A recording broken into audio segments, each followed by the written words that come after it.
welcome back to my channel. Check out my awesome kitchen table as I show you something else.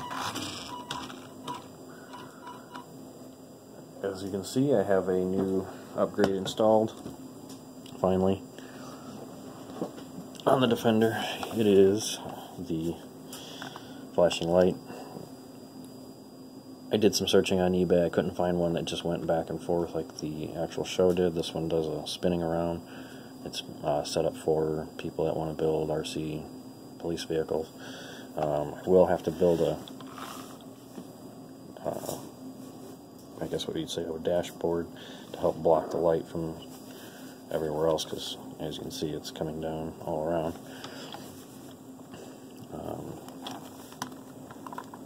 It is also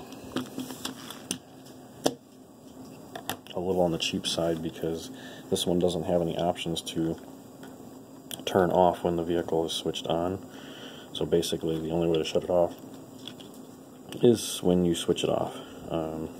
Doesn't matter which channel you choose, the switching doesn't have an effect. As far as mounting it, it's pretty easy. There was a guide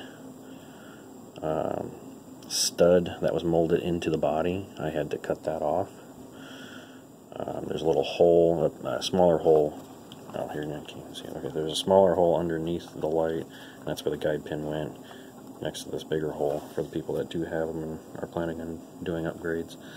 So that's basically what this little light looks like. I just took a dab of hot glue after I made the cut and made it sit, you know, as level as possible, and then let it cool, and it was ready to go.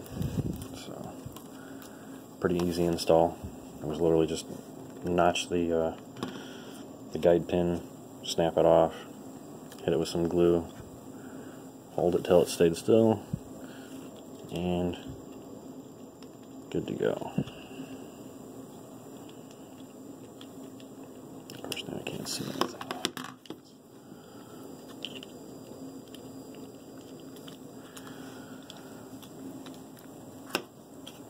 So yeah, I'll have to build a plate that'll probably come to here, and maybe make a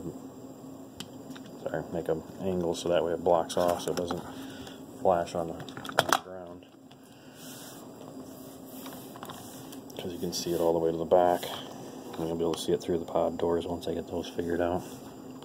Right now they're just being held on with tape until I can finish doing everything else. And then the next video I'll do, which I keep forgetting to grab it out of my other car, is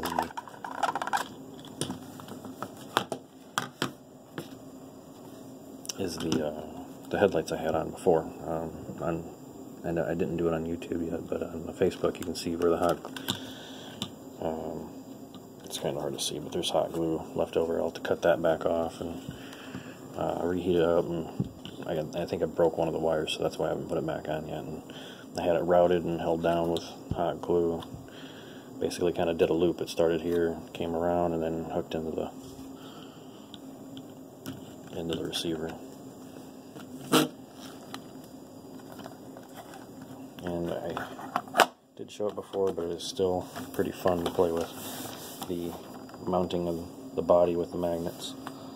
Not having to worry about screwing it back together if you ever have an emergency. That was the other thing, because I was sort of worried about when I came up with the idea to upgrade to the drivetrain and the electronics, was what happened if the battery decided to have a meltdown. It's so easy to just grab the chassis and just yank it apart, so that way you can at least save the body, worst case scenario. But so far no issues.